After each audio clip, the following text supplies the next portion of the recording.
नमस्कार, story with Ranjit में आपका स्वागत है। इस वीडियो में मैं अवतार सिंह पाश की कविता मैं अब विदा लेता हूं सुनाऊंगा। एक बार जरूर सुनिए। मैं अब विदा लेता हूं मेरी दोस्त, मैं अब विदा लेता हूं। मैंने एक कविता लिखनी चाहिए थी, सारी उम्र जिसे तुम पढ़ती रह सकती। उस कविता में महकते हुए धनिये का जिक्र होना था, ईंख की सरसराहट का जिक्र होना था। उस कविता में वृक्षों से चूती ओस और बाल्टी से चुए दूध पर गाती झाग का जिक्र होना था। और जो भी कुछ मैंने तुम्हारे जिस्म में देखा, उस सब कुछ का जिक्र होना था। उस कविता में मेरे हाथों की सख्ती को मुस्कुराना था, मेरी जांघों की मछलियों ने तैरना था और मेरी छाती के बालों की नरम शाल में से स्निग्धता की लपटें उठनी थी। उस कविता में तेरे लिए, मेरे लिए और जिंदगी के सभी रिश्तों के लिए बहुत कुछ होना था मेरी दोस्त। लेकिन बहुत ही बेस्वाद है दुनिया के इस उलझे हुए नक्शे से निपटना। और यदि मैं लिख भी लेता शगुनों से भरी वह कविता, तो उसे वैसे ही दम तोड़ देना था।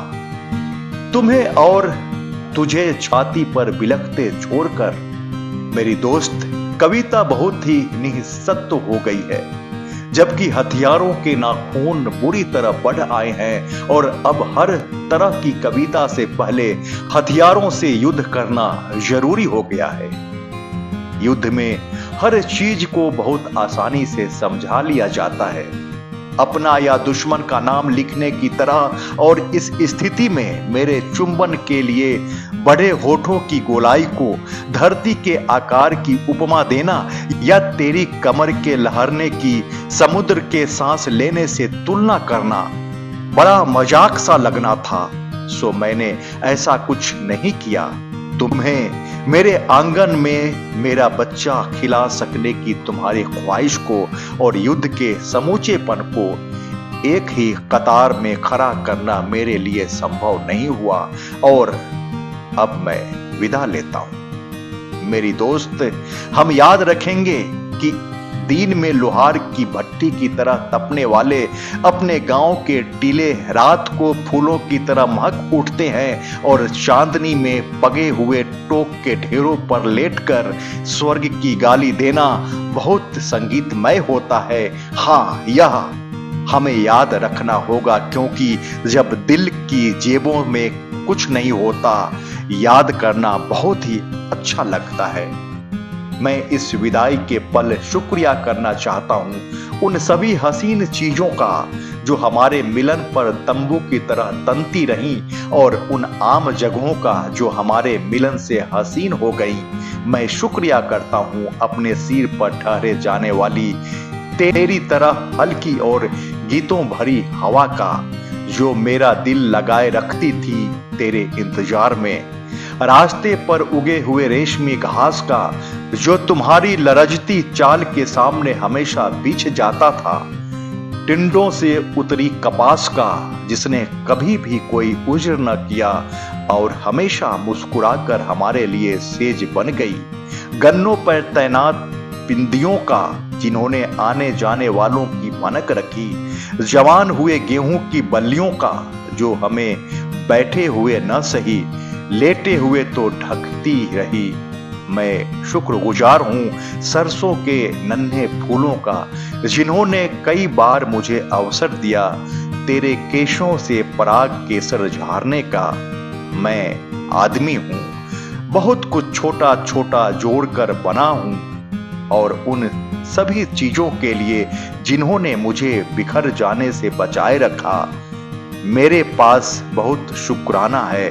मैं शुक्रिया करना चाहता हूं। प्यार करना बहुत ही सहज है, जैसे कि जुल्म को झेलते हुए खुद की लड़ाई के लिए तैयार करना, या जैसे गुप्तवास में लगी गोली से किसी गुफा में पड़े रहकर जख्म के भरने के दिन की कोई कल्पना करे।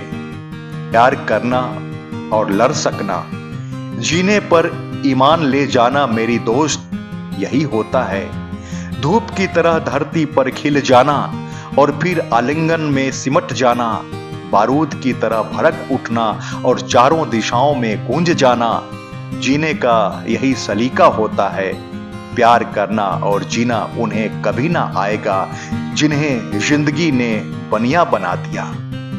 जिस्म का रिश्ता समझ सकना, खुशी और नफरत में कभी भी लकीर ना खींचना। जिंदगी के फैले हुए आकार का फिदा होना, सहम को चीर कर मिलना और विदा होना बड़ा शूरवीरता का काम होता है मेरी दोस्त। मैं अब विदा लेता हूं। तुम भूल जाना मैंने तुम्हें किस तरह पलकों के भीतर पालकर जवान किया कि मेरी नजरों ने क्या कुछ नहीं किया तेरे नक्शों की धार बांधने में, कि मेरे चुंबनों ने कितना खूबसूरत बना दिया तुम्हारे चेहरा, कि मेरे आलिंगनों ने तुम्हारा मोम जैसा शरीर कैसे सांचे में ढाला। तुम यह सभी कुछ भूल जाना मेरी दोस्त, सिवाय इसके कि मुझे जीने की बहुत लोचा थी, कि मैं गले तक जिंदगी में डूबना चाहता था। मेरे भी हिस्से का जी लेना मेरी दोस्त, मेरे भी हिस्से का जी लेना।